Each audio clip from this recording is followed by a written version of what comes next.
The morning light filtered through floor-to-ceiling windows of the Seattle penthouse, casting long shadows across marble floors that had cost more than most people's homes.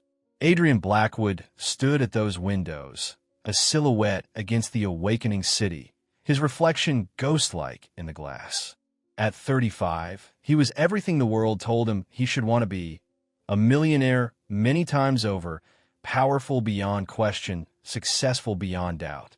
Yet as he watched the city below come alive with purpose, he felt nothing but an aching emptiness that seemed to grow deeper with each passing day. The irony wasn't lost on him that his wealth had become his prison. Every morning, he woke up in a space that cost more than most people earned in a lifetime, surrounded by art that impressed visitors and furniture that belonged in magazines. But none of it filled the void that had been growing inside him for years, a hollowness that no amount of success could touch. His father had died when Adrian was 22, just as he was starting his first company. The last conversation they'd had haunted him still, his father lying in a hospital bed, weak from chemotherapy, asking not about Adrian's business plans or financial projections, but about whether he was happy, whether he had people in his life who loved him, whether he understood that success without love was just expensive loneliness. "Son," his father had whispered, his voice barely audible above the hum of medical equipment, "I built a good business, made decent money, but you know what I'm proudest of? The Saturday mornings I spent teaching you to ride a bike. The nights I read you bedtime stories. The way your face lit up when you figure out a math problem. That's what matters, Adrian. Not the money, not the recognition. The love." At 22, Adrian had nodded and promised to remember, but the promise had gotten lost somewhere in the rush of building an empire. He'd told himself he was honoring his father's memory by becoming successful, by proving that the Blackwood name meant something in the business world. But as he stood in his empty penthouse 13 years later, he realized he'd honored everything except what his father had actually valued. The walls of his home were covered with awards and photographs of him shaking hands with politicians and celebrities, but there wasn't a single picture of him laughing with friends or hugging family members. His refrigerator was stocked with expensive wine and gourmet food, but he couldn't remember the last time he'd shared a meal with someone who cared about him as a person rather than as a business opportunity.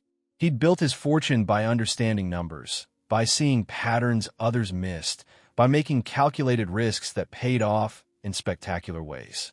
But standing in his empty penthouse, Adrian realized that all his calculations had missed the most important variable: what makes life worth living.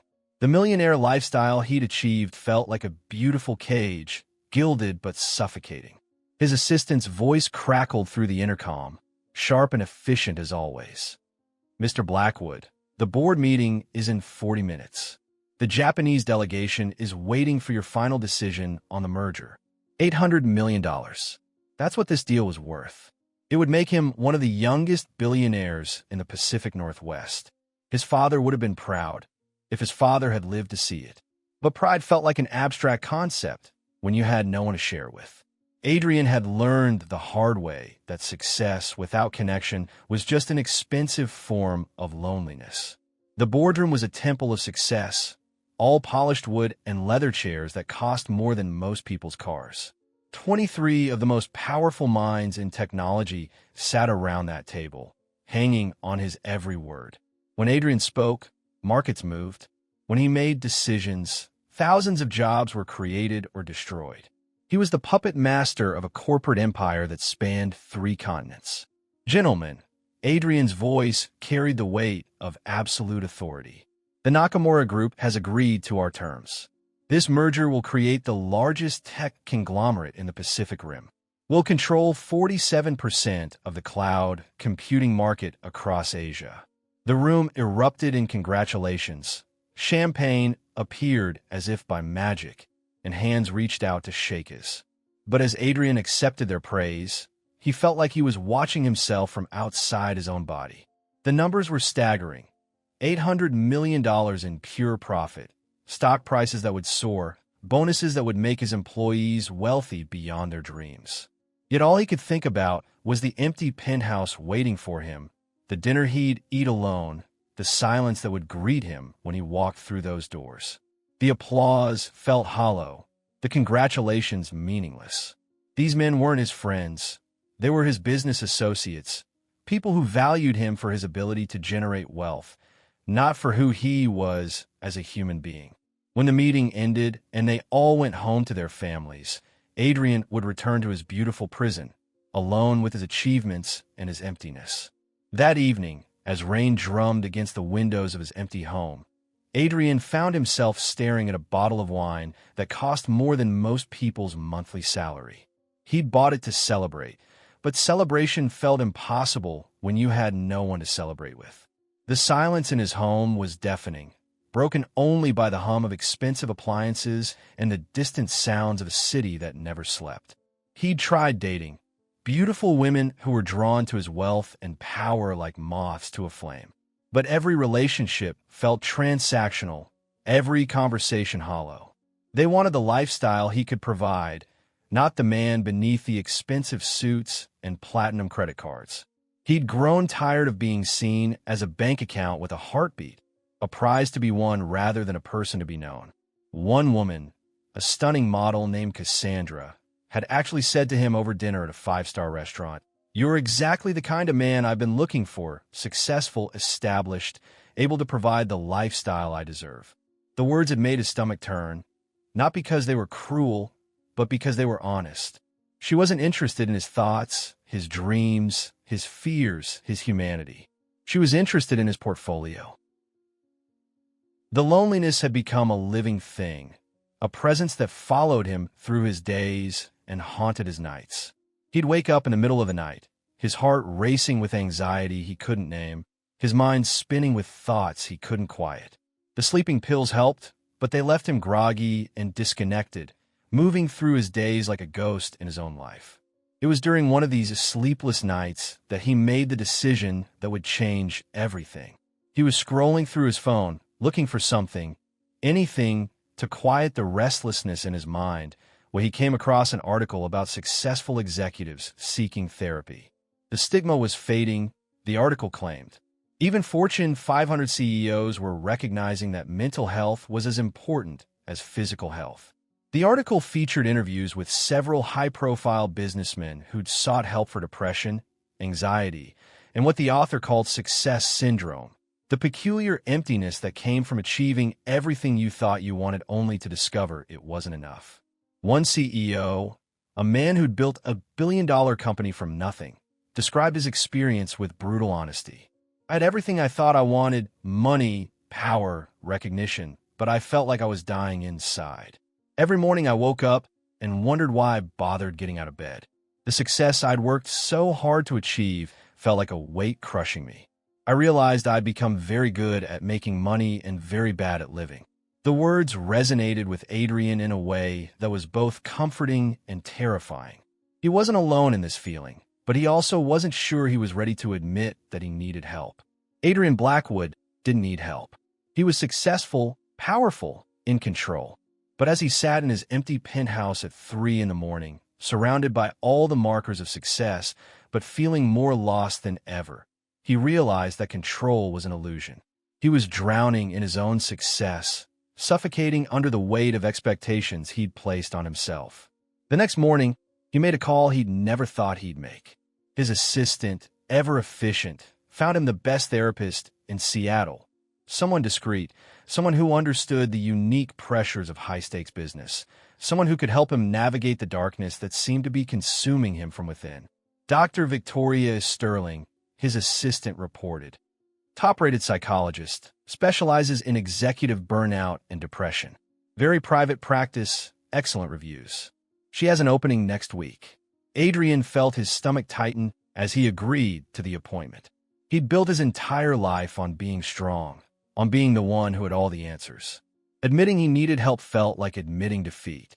But as he looked around his empty penthouse at the awards on the walls and the silence that seemed to press against his ears, he realized that this wasn't victory, it was prison. The week passed in a blur of meetings and phone calls, each day blending into the next in a parade of corporate obligations. But underneath it all, he found himself thinking about the upcoming appointment, wondering what he would say, how he would explain the emptiness that had taken root in his chest like a cancer.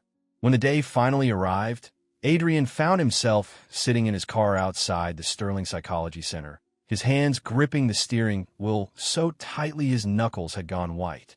The building was elegant but understated, the kind of place where Seattle's elite came to quietly work through their demons. He'd built his entire public image on being invincible, on being the man who had everything. Walking through those doors felt like shattering that image forever. But as he sat there, watching people come and go, he realized that he'd already lost something far more valuable than his reputation. He'd lost himself. The man who'd once dreamed of changing the world had become a machine, processing deals and accumulating wealth, but never truly living. The boy who'd once believed in love and family and purpose had been buried under years of ambition and acquisition. He took a deep breath, straightened his tie, and stepped out of his car. Whatever waited for him beyond those doors, it had to be better than the emptiness he'd been carrying. He was about to discover that sometimes the most unexpected encounters happen when we're at our most vulnerable, and that the universe has a way of placing exactly what we need in our path, even when we don't know we need it. As he walked toward the entrance, Adrian had no idea that his life was about to change forever. He couldn't have known that behind those doors waited not just a therapist, but a ghost from his past, and a little girl with eyes that would look exactly like his own, reflecting back all the love and purpose he'd been searching for without even knowing it. The emptiness of success was about to give way to something far more valuable. The possibility of redemption, the chance to discover that true wealth isn't measured in dollars and cents, but in the connections we make and the love we choose to give. But first, he had to find the courage to walk through those doors and face whatever waited on the other side. The Sterling Psychology Center's waiting room was designed to be calming. Soft earth tones, gentle lighting, and the subtle scent of lavender that seemed to whisper promises of peace. Adrian sat rigidly in one of the comfortable chairs, his expensive suit feeling like armor against the vulnerability he was about to face. His phone buzzed constantly with messages from his assistant, investors, and board members, but for the first time in years, he ignored them all. This hour belonged to him, to the broken parts of himself he'd been hiding behind success and ambition. The sound of quiet humming drifted from the corner of the room, and Adrian's attention was drawn to a small figure seated at a child-sized table. A little girl, perhaps 6 years old, was bent over a piece of paper, her tongue poking out in concentration as she carefully colored what appeared to be a drawing of a family. Her hair was a cascade of soft brown curls, and there was something about the way she held herself, confident yet gentle, that made Adrian's chest tighten with an emotion he couldn't name. This wasn't just any child in a waiting room. This was a little girl who seemed to glow with the kind of inner light that only comes from being truly loved, truly cherished. Even from across the room, Adrian could sense her intelligence, her curiosity, the way she approached her artwork with the same methodical precision he brought to business deals. "That's a beautiful picture," he found himself saying, his voice softer than it had been in months. The little girl looked up, and Adrian's world tilted on its axis. Her eyes were the exact shade of green as his own. Not the common hazel green that many people had, but the distinctive emerald green that ran in his family, the same eyes that stared back at him from mirrors and old photographs. For a moment, he couldn't breathe. The resemblance was so striking, so undeniable, that he felt as if he were looking at a reflection of himself from decades past, feminized and softened by genes he didn't recognize, but somehow knew. "Thank you," the girl said, her voice carrying a maturity beyond her years. "I'm drawing my family. That's my mommy," she pointed to a figure in a white coat. "And that's me, and that's," she paused, her small finger hovering over a blank space in the picture. "That's where my daddy would be if I had one." The words hit Adrian like a physical blow. There was no self-pity in the child's voice, just a matter-of-fact statement that somehow made it even more heartbreaking. He wanted to say something, to offer comfort, but his throat had closed up with emotion he didn't understand. "What's your name?" he managed to ask. "Lily," she replied, then tilted her head in the way children do when they're studying something intently. "You look sad. Are you here to see my mommy?" She helps people who are sad. Before Adrian could respond, the sound of a door opening made him look up, and then time stopped. Victoria Sterling stepped into the waiting room, and Adrian felt as if he'd been struck by lightning. 7 years melted away in an instant, and he was 28 again, deeply in love with a woman who had believed in him when no one else did, who had seen the man he could become rather than the driven, ambitious boy he was. She was even more beautiful than he remembered. Maturity had added depth to her features, and there was a strength in her bearing that spoke of trials weathered and wisdom earned. Their eyes met across the room, and Adrian watched as the professional mask she wore slipped for just a moment, revealing the same shock and recognition he was feeling. Victoria's hand flew to her throat, and he could see her chest rising and falling rapidly as she struggled to process what she was seeing. "Adrian," she whispered, his name barely audible in the quiet room. "Victoria," he replied, and the word felt like a prayer, like a confession, like everything he'd been trying to say for 7 years, but had never found the courage to voice. Lily looked back and forth between them, her 6-year-old mind trying to process the sudden tension in the room. "Do you know each other?" she asked with the innocent directness that only children possess. Victoria seemed to pull herself together, the professional mask sliding back into place, though Adrian could see the tremor in her hands as she smoothed down her skirt. "Lily, sweetheart, why don't you go sit in my office? I'll be right there." "But I'm not done with my picture," Lily protested, holding up her drawing. "You can finish it later, baby," Victoria said, her voice gentle but firm.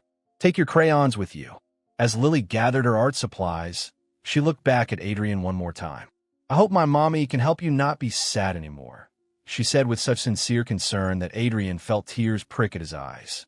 When the office door closed behind Lily, the waiting room fell into a silence so profound that Adrian could hear his own heartbeat. Victoria stood frozen by the door, her hand still on the handle, as if she might bolt at any moment. The professional woman who had greeted him was gone, replaced by someone who looked as lost and overwhelmed as he felt. "Victoria," he began, but she held up a hand to stop him.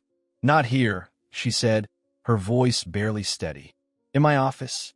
We need to maintain some semblance of professionalism." Adrian nodded, understanding but not liking the distance she was trying to create. As he followed her into her office, he caught a glimpse of Lily settled in a corner with her coloring books, and the sight of her made his heart clench again. Those eyes, so like his own, seemed to follow him as he took his seat across from Victoria's desk. The office was everything he'd expected, warm, inviting, with diplomas on the walls and books about psychology and human behavior lining the shelves.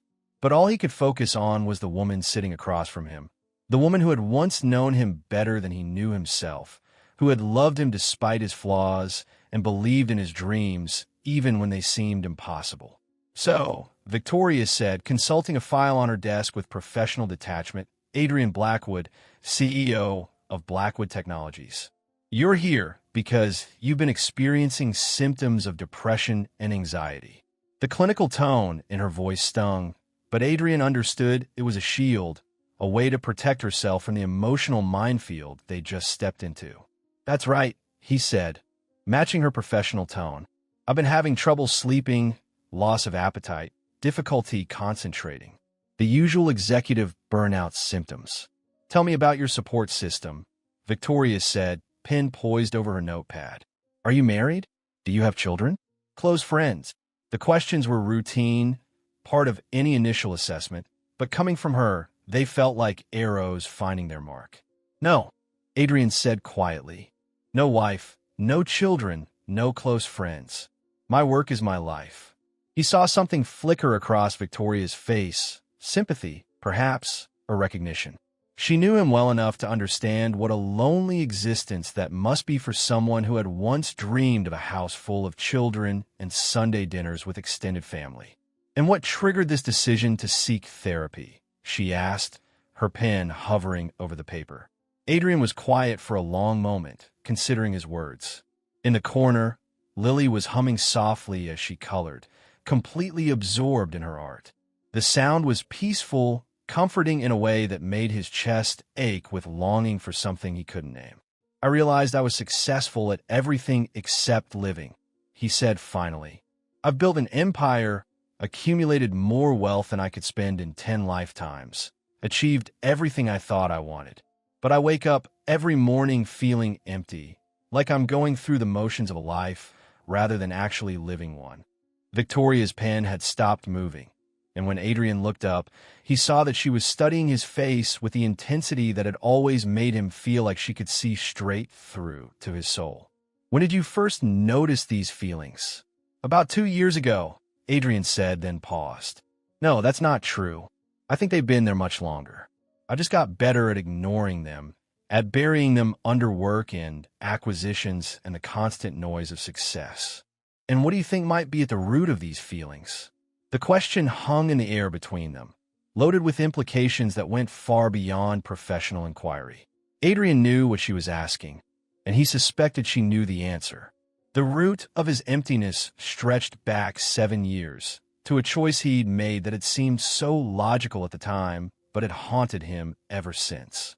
"I think," he said slowly, "I chose the wrong things to prioritize.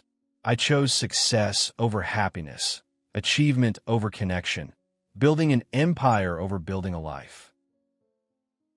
Victoria set down her pen and leaned back in her chair, studying him with those intelligent brown eyes that had always seen too much.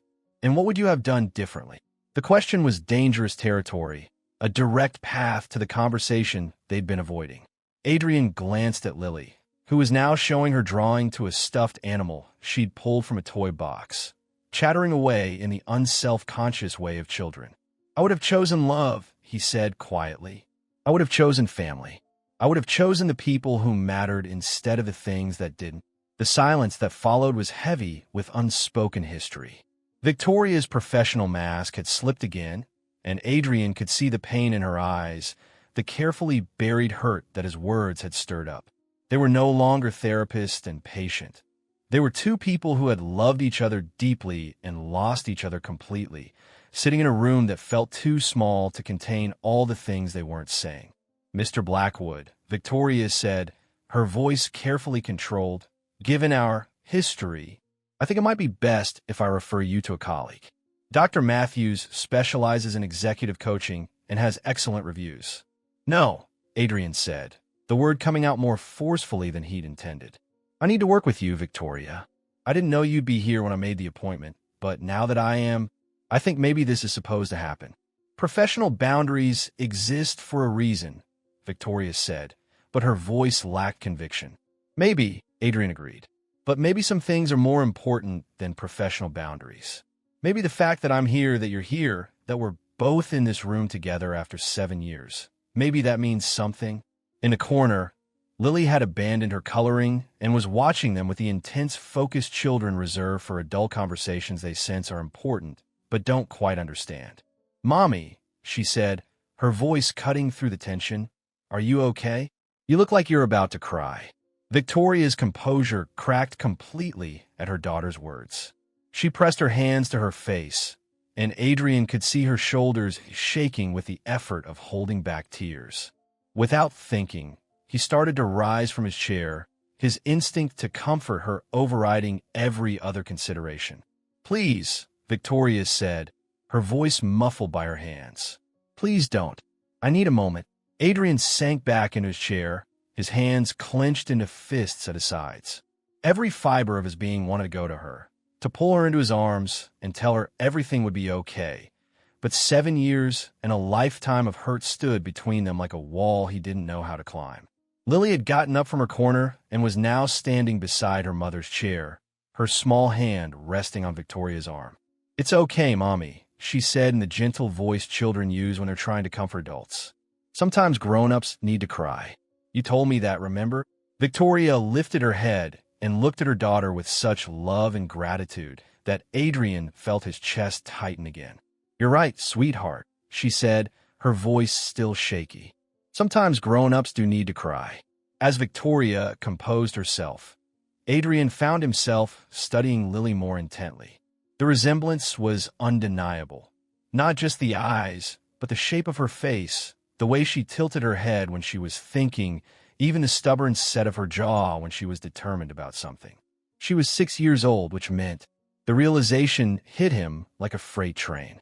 If Lily was 6, and if the resemblance meant what he thought it meant, then she would have been born roughly 8 months after he and Victoria had broken up.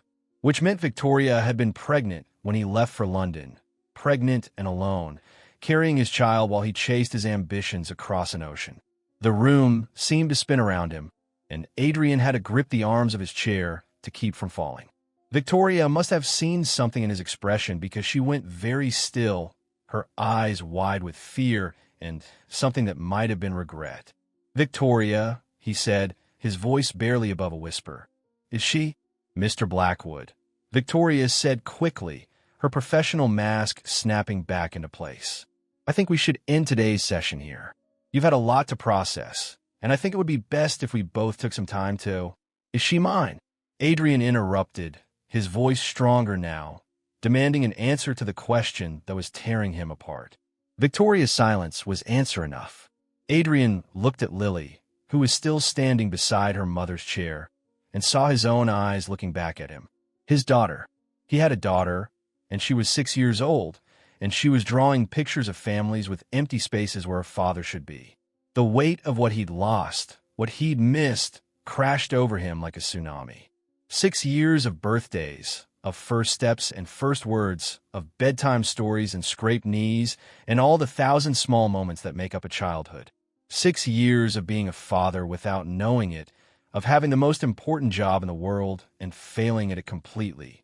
"I need to go," he said, standing abruptly. I need to process this." "Adrian, wait," Victoria said, but he was already moving toward the door, his mind reeling with implications and possibilities, and a grief so profound it threatened to bring him to his knees. As he reached for the door handle, he heard Lily's voice behind him. "Are you going to come back?" she asked. "You still look sad." Adrian turned back to look at her, his daughter, and felt his heart break all over again. "I don't know," he said honestly. "I hope so." And then he was outside, standing in the parking lot of the Sterling Psychology Center, his entire world changed in the space of an hour. He had a daughter, a beautiful, intelligent, kind little girl who didn't know he was her father, who had spent 6 years wondering why there was an empty space in her family drawing. As he sat in his car, his hands shaking too badly to start the engine, Adrian realized that the emptiness he'd been feeling wasn't just about success or achievement or the lack of meaningful relationships. It was about this, about the family he'd never known he had, about the love he'd walked away from, about the life he could have lived if he'd made different choices. But maybe it wasn't too late.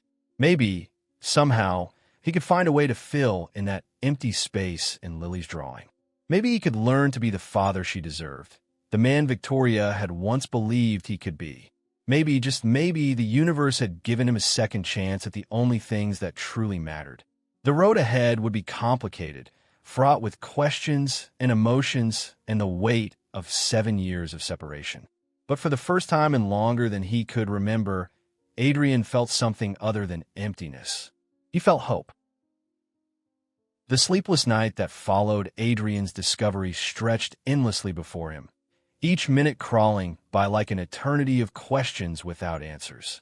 He stood at his penthouse windows, watching Seattle's lights twinkle below, but his mind was consumed by the image of a little girl with his eyes, drawing pictures of incomplete families and asking strangers if they were sad. The irony wasn't lost on him. He'd spent years building an empire while his greatest treasure, his own daughter, was growing up mere miles away, unknown and unreachable. By dawn, Adrian had made a decision that would have seemed impossible just 24 hours earlier. He canceled his morning meetings, ignored the increasingly frantic calls from his assistant, and did something he hadn't done in over a decade. He opened his laptop for a purpose that had nothing to do with business. The search began simply enough. Victoria, Sterling Psychologist, Seattle.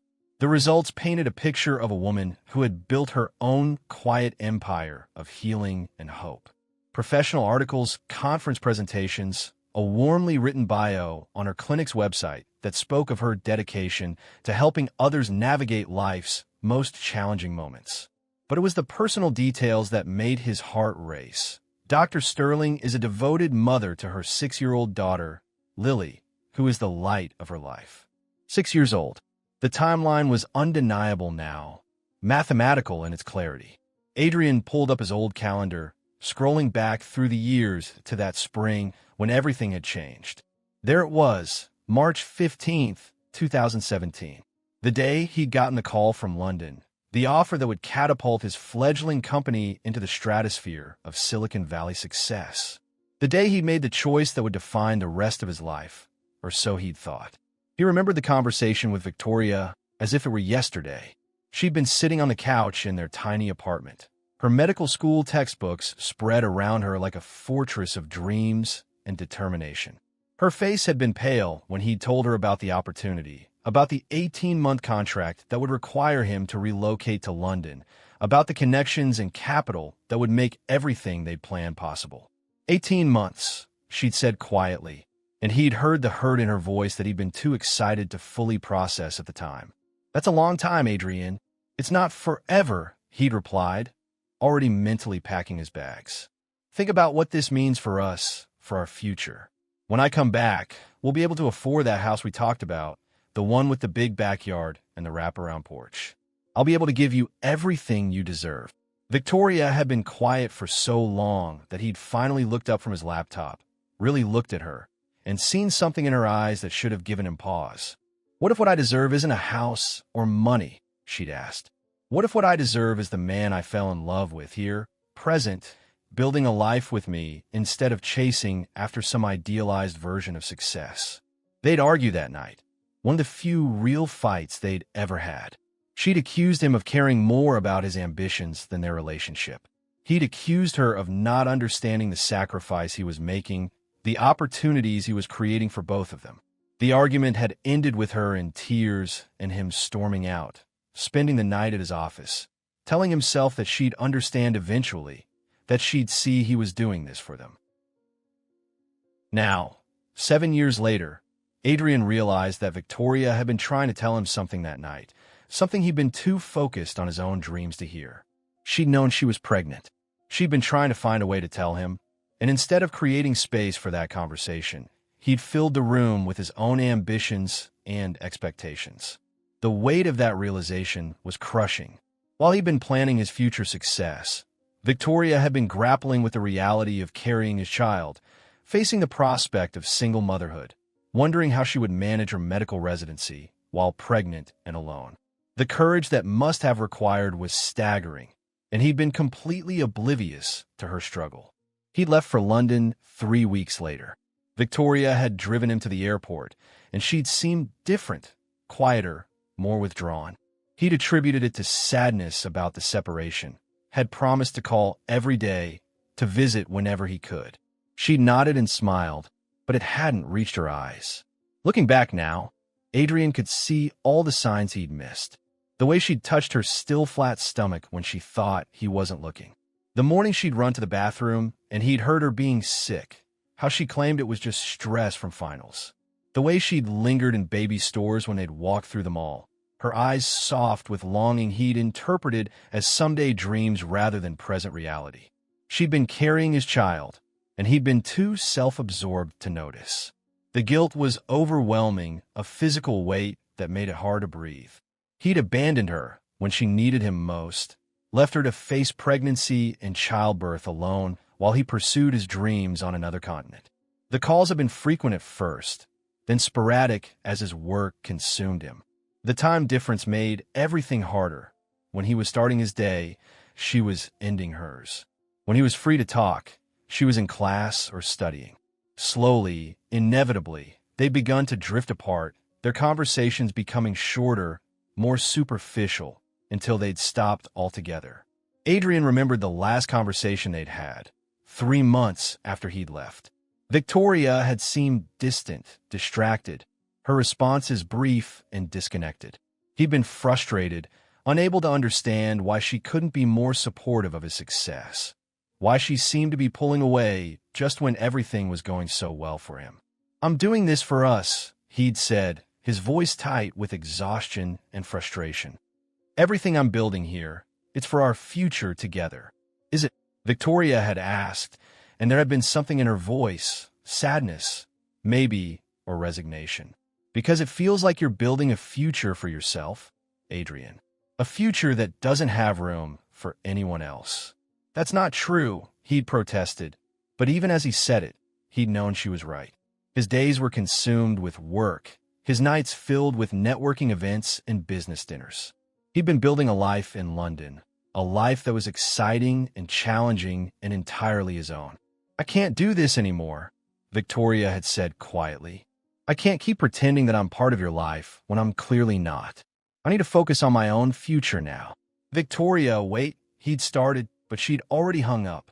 That night, 7 years ago, Adrian had told himself that she was being dramatic, that she'd come around once she saw how successful he was becoming. He'd been so focused on his own trajectory that he'd failed to consider what she might be going through, what she might need from him. Now, staring at pictures of his daughter on the internet, Adrian realized that Victoria hadn't been dramatic. She'd been desperate. She'd been trying to tell him that she needed him, that she was facing something too big to handle alone, and he'd been too busy congratulating himself on his success to listen. He found more photos as he searched deeper. Victoria at charity events, often with Lily in tow, the two of them a perfect team. Lily at school science fairs, her projects always involving complex theories and ambitious experiments. Victoria and Lily together at community festivals, both of them smiling, but always just the two of them, a family unit that had learned to exist without him. In every picture, Victoria looked beautiful and strong, but there was something in her eyes that spoke of struggles weathered alone. The weight of single motherhood, the constant juggling of career and family, the quiet heroism of raising a child without a partner's support. And Lily was radiant, clearly loved and well cared for, but Adrian could see himself in her features, in the way she held her head, in the determined set of her jaw. The realization of what he'd missed hit him in waves. First steps that he'd never witnessed, first words he'd never heard, birthdays and holidays, and ordinary Tuesday afternoons that had passed without him. He'd been building a financial empire while his daughter was building sandcastles, making friends, learning to read, discovering the world with eyes that were mirror images of his own. He thought about Victoria's strength, about the nights she must have spent walking the floor with a colicky baby, about the doctor's appointments she'd attended alone, about the first day of school when other fathers had been there to take pictures, and she'd had to be both mother and father to their daughter. The image of her sitting in a pediatrician's office, holding a sick child with no one to lean on, no one to share the worry with, made his chest tighten with grief for all the ways he'd failed them. As the day wore on, Adrian found himself returning again and again to Victoria's professional website, reading her philosophy on healing and growth, her belief that everyone deserved a chance at happiness, her commitment to helping others navigate their darkest moments. The irony was bitter. She'd become someone who specialized in helping others heal from trauma while carrying the trauma of his abandonment in her own heart. He thought about calling her, about showing up at her clinic, about demanding answers to the 1,000 questions that were tearing him apart. But something held him back. Maybe wisdom, maybe cowardice, maybe the dawning realization that this wasn't about what he needed or wanted.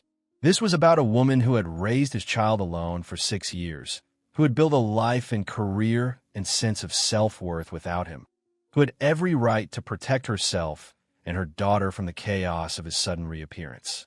The next morning, Adrian did something he'd never done before. He called his assistant and cleared his entire schedule for the week. No meetings, no calls, no emergencies that required his immediate attention. For the first time in his adult life, he was going to put himself first, or rather, he was going to put his family first, even if they didn't know they were his family yet. He thought about all the single mom stories he'd heard over the years, women who'd struggled to raise children alone, who'd made sacrifices he'd never had to consider. But those had always been abstract concepts to him, other people's problems that he'd acknowledged intellectually but never truly understood. Now, the thought of Victoria as a single mom, carrying his child while he'd been living his dreams halfway around the world, made him physically ill. How many nights had she stayed up alone, worried about finances and the future? How many times had she needed someone to lean on, someone to share the burden of raising a child, and found only empty space where a partner should have been? The questions tormented him as he wandered through Seattle, seeing the city with new eyes, imagining Victoria and Lily navigating these same streets without him. He spent the day walking through Seattle, seeing the city with new eyes. He found himself in neighborhoods he'd never explored, wondering if Victoria and Lily lived nearby, if they walked these same streets, if they fed the ducks in the same park. Every playground he passed made him stop and stare, wondering if Lily had played there, if she'd fallen and scraped her knee on that slide, if she'd made friends on those swings. The weight of regret was overwhelming, but underneath it, Adrian felt something else stirring, a sense of purpose that had nothing to do with profit margins or market share. For the first time in years, he had a reason to get up in the morning that wasn't related to work. He had a daughter, and she was growing up without him, and that was unacceptable.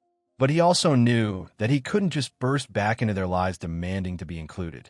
Victoria had built something beautiful and stable for herself and Lily, and he had no right to disrupt that without understanding what it might cost them. He needed to approach this carefully, thoughtfully, with the same strategic planning he brought to his business ventures, but with an entirely different goal in mind. The goal wasn't acquisition or domination or market share. The goal was connection, understanding, the possibility of earning a place in lives that had learned to exist without him. It was a humbling realization for someone who was used to being in control, who was accustomed to getting what he wanted through force of will and financial leverage. As evening approached, Adrian found himself back at his penthouse, but the space that had once felt like a sanctuary now felt like a prison of his own making. The awards on the walls, the expensive art, the view that had once filled him with pride, all of it seemed meaningless compared to the crayon drawing of a little girl who had included an empty space where her father should be. He picked up his phone, scrolling through his contacts until he found the number for Sterling Psychology Center. His thumb hovered over the call button for long minutes before he finally pressed it. The phone rang twice before Victoria's professional voice answered. "Dr. Sterling's office, this is Victoria." "Victoria, it's Adrian." The words tumbled out before he could stop them. "I need to see you again. I need to understand what happened, what I missed, what I can do to—" "Adrian, stop." Her voice was quiet but firm. "You can't just call and demand explanations. This isn't a business deal you can negotiate your way through." "I know that," he said, running his hand through his hair. "I'm sorry. I'm not handling this well. I need to understand. Please." There was a long pause, and Adrian could hear the sound of papers shuffling, the distant hum of office equipment. When Victoria spoke again, her voice was softer, more vulnerable. "She doesn't know," Victoria said. "Lily doesn't know you're her father. She's asked about you, about why other children have daddies, and she doesn't, but I've never told her about you. I couldn't explain to a child why her father chose his career over his family." The words hit Adrian like a physical blow. "I didn't know," he said. "Victoria, I swear to you, I didn't know you were pregnant. If I had known, would it have changed anything?" Victoria interrupted. "Would you have turned down London, given up your dreams, chosen us over your ambitions?"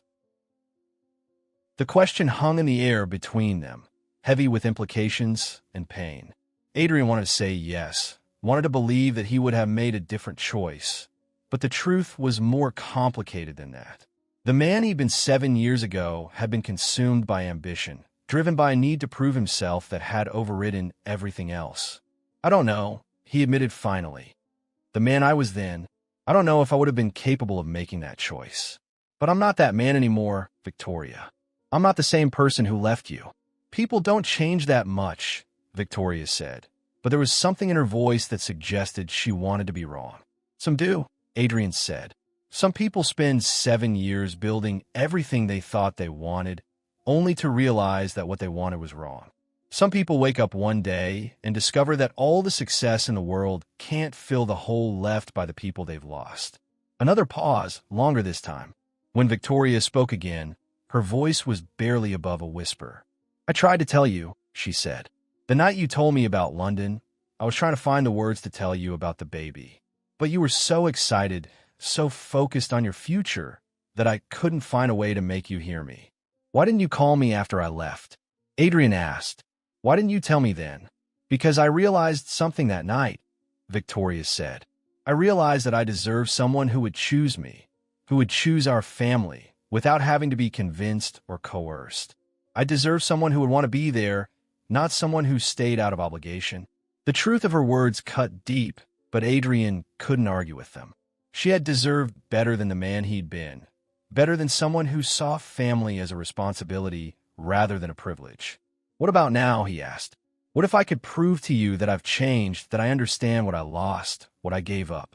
What if I could show you that I want to be the man you deserved 7 years ago? It's not about what I deserve anymore, Victoria said. It's about what Lily deserves. She's 6 years old, Adrian. She's built a life. She has routines and security and a sense of who she is. I can't let you disrupt that unless I'm absolutely certain you're not going to disappear again when things get difficult. I won't disappear, Adrian said. I promise you, I won't disappear.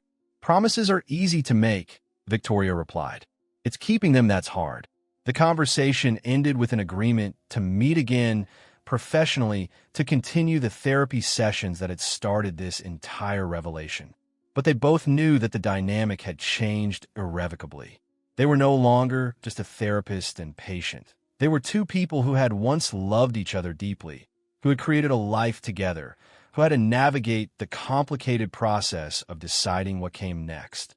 As Adrian ended the call, he felt the weight of responsibility settling on his shoulders. He had a daughter he'd never known, a woman he'd hurt in ways he was only beginning to understand, and a future that was completely uncertain.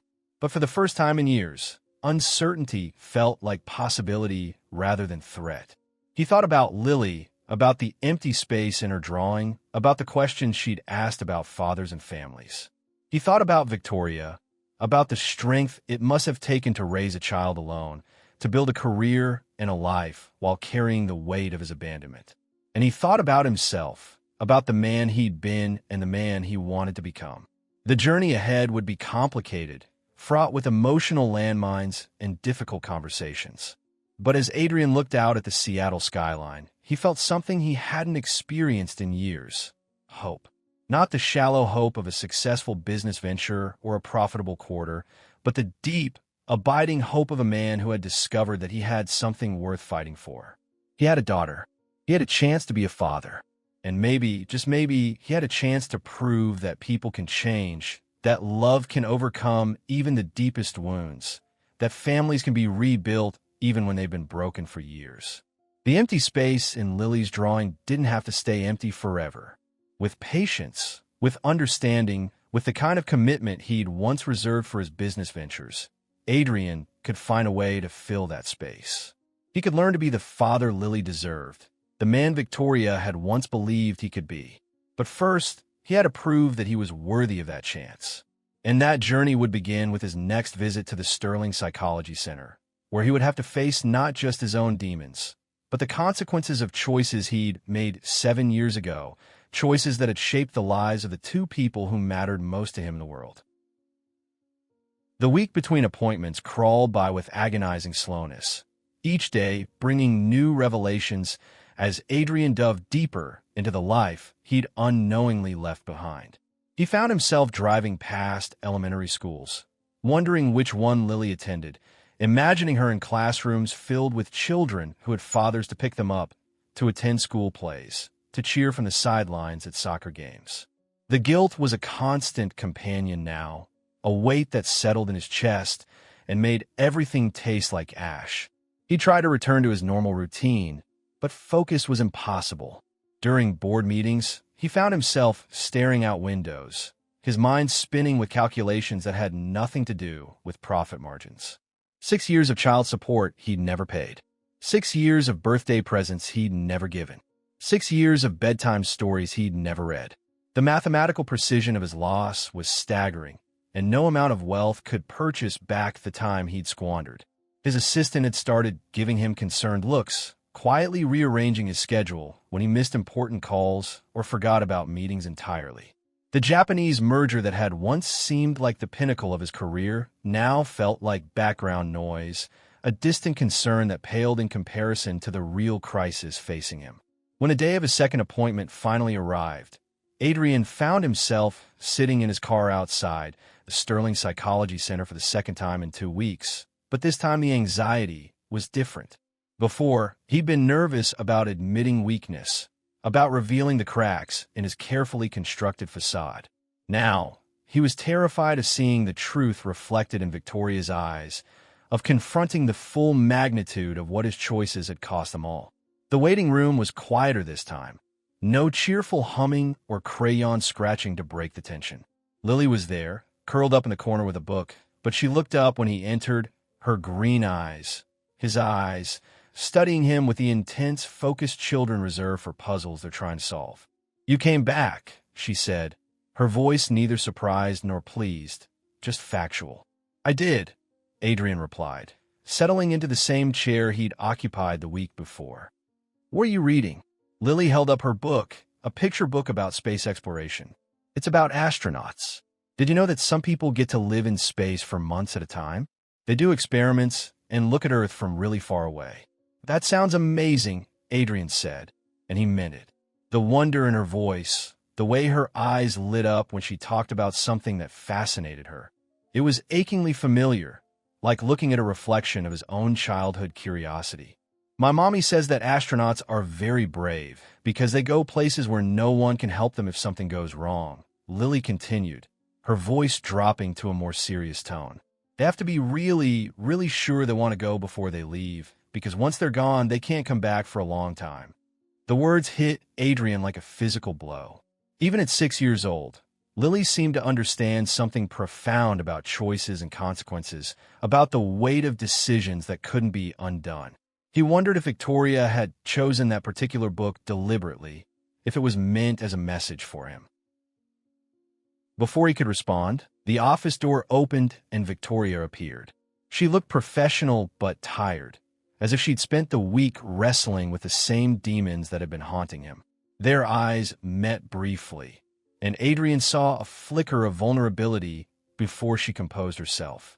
"Mr. Blackwood," she said formally, "please come in." This time, Lily looked up from her book with more interest. "Are you really sad?" she asked Adrian directly. "Because my mommy helps people who are sad, and she's really good at it."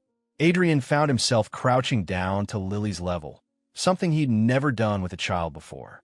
"I am sad," he admitted, "but I'm hoping your mommy can help me figure out how to feel better." Lily studied his face with the intensity of a scientist examining a specimen. "You have eyes like me," she said finally, "green like leaves in summer.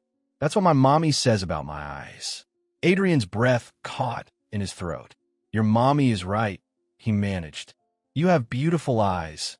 "Lily," Victoria interrupted, her voice carefully controlled, "why don't you start your homework while I talk with Mr. Blackwood?" As they settled into Victoria's office, the tension was palpable. Victoria sat behind her desk like it was a fortress, her professional demeanor intact but brittle. Adrian could see the exhaustion in her eyes, the weight of a week spent grappling with the past. "Before we begin," Victoria said, consulting her notes, "I want to establish some ground rules. What happened between us 7 years ago is separate from my professional responsibility to you now. If you're going to continue as my patient, we need to maintain appropriate boundaries." "Victoria," Adrian began, but she held up a hand. "Dr. Sterling," she corrected. "In this office, I'm Dr. Sterling." Adrian nodded, understanding the necessity of the boundary even as it stung. "Dr. Sterling, I need to know about Lily. I need to understand what happened after I left." Victoria was quiet for a long moment, her pen poised over her notepad. When she finally spoke, her voice was steady but strained. "I found out I was pregnant 3 weeks after you left for London," she said. "I was finishing my residency, working 18-hour days, trying to keep up with my studies and my rotations. The morning sickness was horrible, but I couldn't afford to slow down, couldn't afford to appear weak or incapable." Adrian felt his chest tighten as he imagined Victoria struggling alone, dealing with the physical and emotional challenges of pregnancy, while he was living his dream halfway, around the world. I considered telling you, Victoria continued. I picked up the phone a dozen times, started emails I never sent. But every time we talked, you were so excited about your work, so focused on the opportunities you were building. I couldn't find a way to interrupt your narrative of success with the reality of what was happening back home. You should have told me, Adrian said quietly. I had a right to know. Did you? Victoria's voice sharpened. What right did you have to know about a child you'd already chosen to leave behind? You made your priorities clear when you got on that plane, Adrian.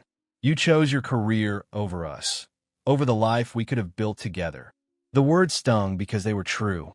Adrian had made his choice, and it had been selfish, short-sighted, focused entirely on his own ambitions without considering the cost to the people he claimed to love. I was young, he said, the words sounding weak even to his own ears. I was stupid and ambitious, and I thought I could have everything. I thought I could build a successful career and come back and pick up where we left off. Life doesn't work that way, Victoria said. People don't just wait around for you to decide they're worth your time. I had to make choices too, Adrian. I had to choose between telling you about the baby and risking that you'd come back out of obligation, or raising her alone but knowing that she was wanted, that she was loved, that she wasn't a burden or a mistake. She would never have been a burden, Adrian said, his voice fierce with conviction. She's my daughter. He trailed off, realizing the presumption in his words. Victoria had been Lily's mother for 6 years, had made every decision, fought every battle, celebrated every victory alone. He had no right to claim ownership of a child he'd never known existed. She's what? Victoria prompted, her voice softer now. She's everything, Adrian said simply. She's everything I didn't know I was missing. When I saw her last week, when I looked into her eyes and saw myself looking back, it was like someone had turned on a light in a room I didn't know was dark. Victoria's professional mask slipped for a moment, and Adrian saw the pain she'd been carrying for 7 years. Do you have any idea what it was like? She asked, her voice barely above a whisper. Being pregnant and alone, going to doctor's appointments by myself, feeling her kick and having no one to share that miracle with? Do you know what it was like to hold her for the first time? To count her fingers and toes and see your face reflected in hers, knowing that you were out there somewhere living your life without even knowing she existed. The image Victoria painted was devastating. Adrian could see her in a hospital bed, exhausted and alone, cradling their daughter while he was in a London boardroom, celebrating some deal that now seemed monumentally unimportant. I'm sorry, he said, the words inadequate but necessary. I'm so sorry, Victoria. I can't undo what I did. I can't go back and make different choices, but I am profoundly, deeply sorry for the pain I caused you. Sorry doesn't erase 6 years, Victoria said, but her voice lacked its earlier edge. Sorry doesn't make up the nights I walked the floor with a colicky baby, wondering if I was strong enough to do this alone. Sorry doesn't pay for the daycare I couldn't afford, or the opportunities one had to turn down because I couldn't find a babysitter. Each word was a fresh wound, a reminder of the countless ways his absence had shaped their lives. Adrian thought about his penthouse, his expensive cars, his lavish lifestyle, and felt sick with the knowledge that while he'd been accumulating wealth, Victoria had been struggling to provide for their daughter. Let me help now, he said. Let me contribute. Let me be part of her life. It's not about money, Victoria interrupted. It's about trust, Adrian. It's about stability. Lily has a life, a routine, a sense of security that I've worked very hard to build. I can't let you disrupt that unless I'm absolutely certain you're not going to disappear again when things get difficult. I won't disappear, Adrian said, echoing the promise he'd made over the phone. I know I have no right to ask you to trust me, but I'm asking anyway. Let me prove to you that I've changed, that I understand what I lost, what I gave up.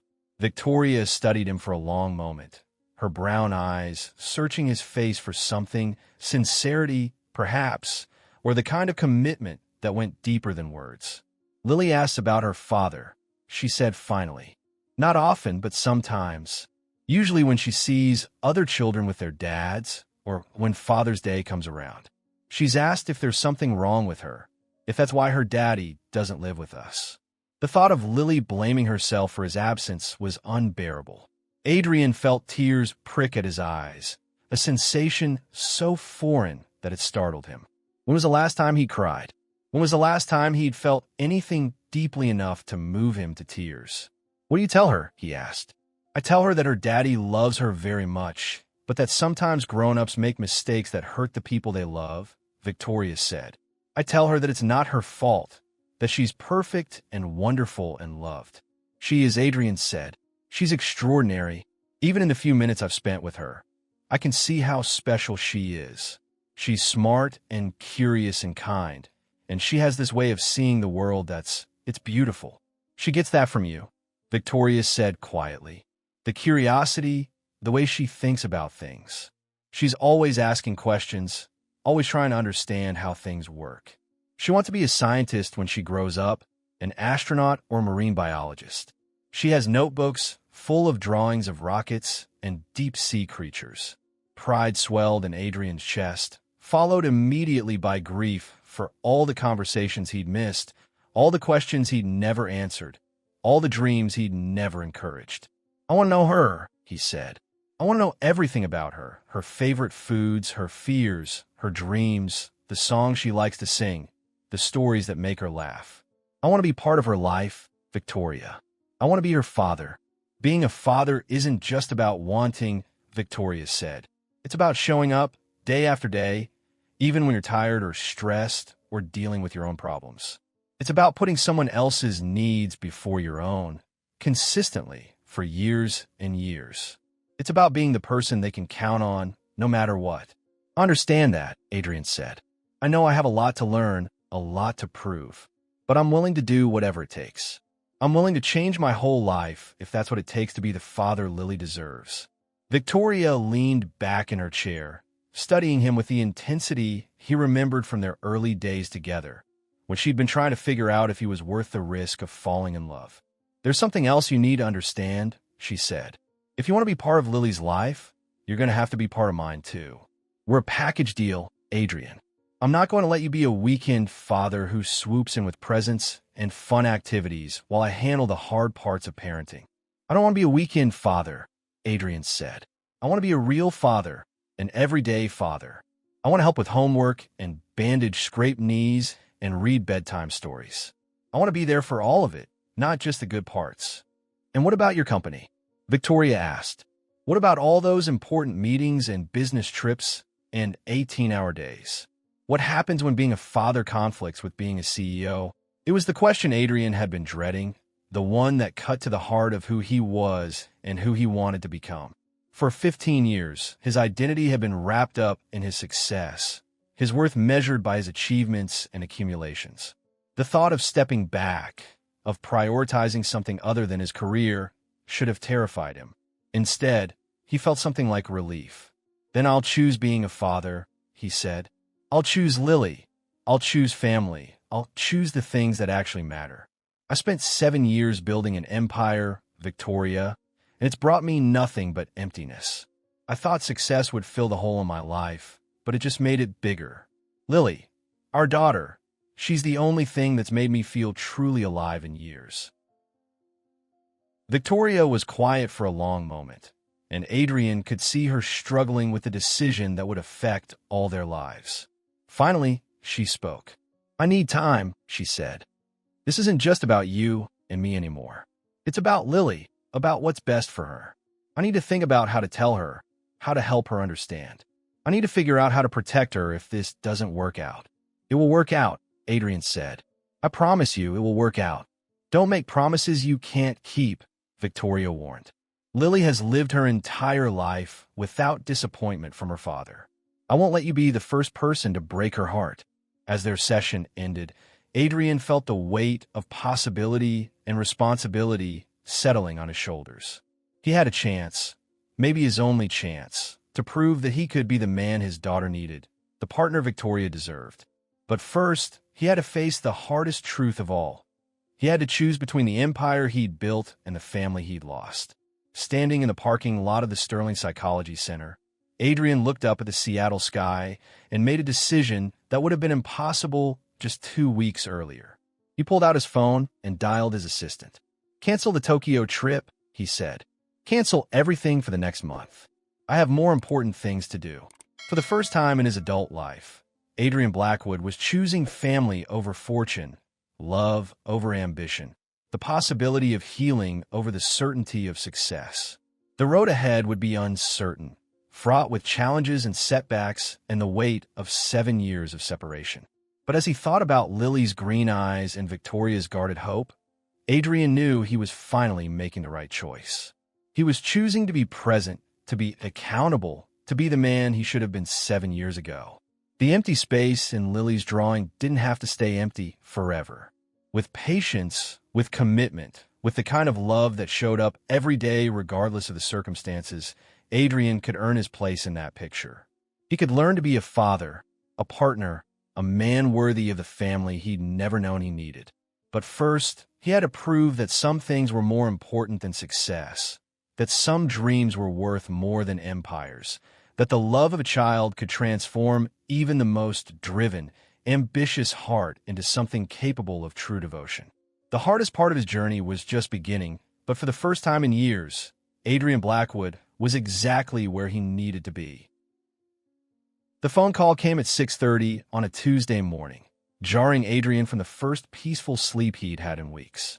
His assistant's voice was tight with panic as she delivered news that would have sent the old Adrian into crisis mode. The Japanese delegation was threatening to walk away from the merger unless he personally flew to Tokyo within 48 hours to close the deal. "Mr. Nakamura is furious," she said, her words tumbling over each other.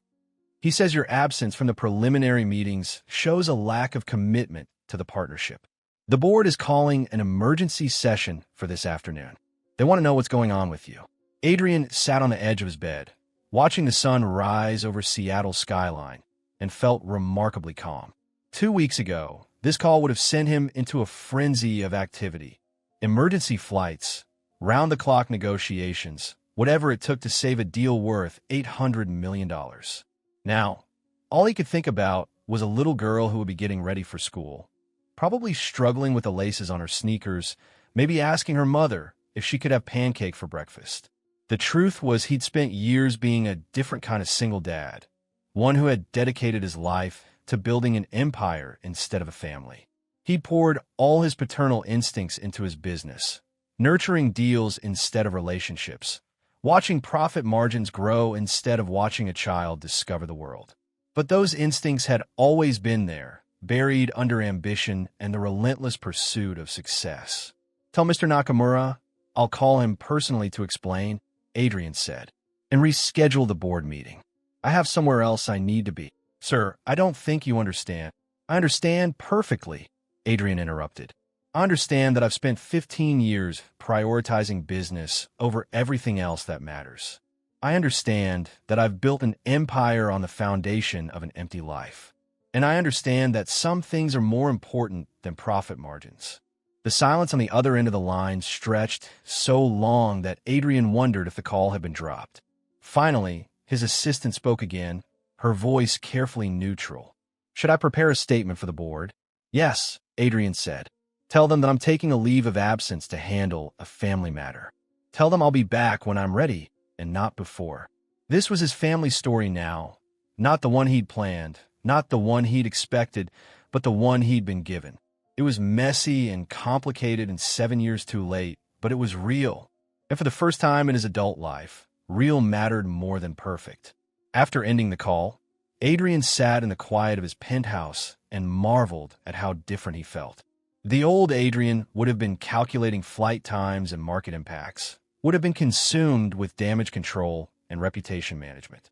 This Adrian was thinking about whether Lily liked her eggs scrambled or sunny side up, wondering if she'd inherited his love of mathematics or Victoria's compassion for others. He had a daughter, and she was going to school today, and he wasn't going to be there to see her off. But maybe, if he played his cards right, if he proved himself worthy of trust, he might be there tomorrow, or next week, or next month. The thought terrified and thrilled him in equal measure. By the time Adrian arrived at the Sterling Psychology Center that afternoon, he made a decision that would have been unthinkable just a month earlier. He was going to walk away from the biggest deal of his career, from the culmination of everything he'd worked to build, because he'd discovered something more valuable than money: the possibility of being a father. Lily was in her usual corner, but today she looked up when he entered, her face brightening with something that might have been anticipation. "You're back again," she said, setting down her crayons. "Are you feeling less sad today?" "A little," Adrian admitted, settling into the chair beside her small table. "What are you drawing?" "It's a rocket ship," Lily said, holding up her picture with pride. "It's going to Mars to look for alien life.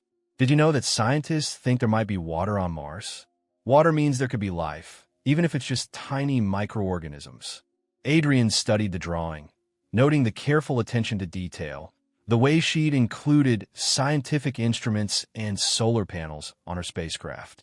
"That's incredible," he said. "Are you going to be the astronaut who pilots this rocket?" "Maybe," Lily said, tilting her head in consideration. "Or maybe I'll be the scientist who stays on Earth and studies the samples the astronauts bring back. Either way, I want to help discover new things about the universe." The conversation was interrupted by Victoria's appearance in the doorway, and Adrian felt his heart skip a beat. She looked tired but determined, wearing the same professional armor she'd donned for their previous sessions. "Mr. Blackwood," she said formally, "are you ready?" As they settled into her office, Adrian noticed that Victoria seemed different, less guarded, perhaps, or maybe just resigned to the complexity of their situation. She consulted her notes, then set them aside and looked at him directly. "I've been thinking about our last session," she said. "About what you said, about wanting to be part of Lily's life. I need to know how serious you are about that commitment." "Completely serious," Adrian said without hesitation. "I've never been more serious about anything in my life. Even if it means sacrificing your career, even if it means walking away from opportunities that could make you even more successful." Adrian thought about the phone call from his assistant, about the board meeting he'd skipped, about the delegation of powerful men who were probably questioning his sanity at this very moment. "This morning I was offered the opportunity to close a deal worth $800 million, he said. "All I had to do was fly to Tokyo and sign some papers. 6 months ago, that would have been the most important thing in my world. Today, I turned it down because I'd rather spend that time learning about my daughter's dreams of exploring Mars." Victoria's eyebrows rose in surprise. "You turned down $800 million? "I did," Adrian said, "because I finally understand that all the money in the world can't buy back the time I've lost with Lily. It can't purchase her first steps, or her first words, or the thousands of small moments that make up a childhood. I spent 7 years chasing success, Victoria, and it brought me nothing but emptiness. I won't make that mistake again." "The board won't be happy about that decision," Victoria observed. "Probably not," Adrian agreed. "They might even vote to replace me. But I've realized something important.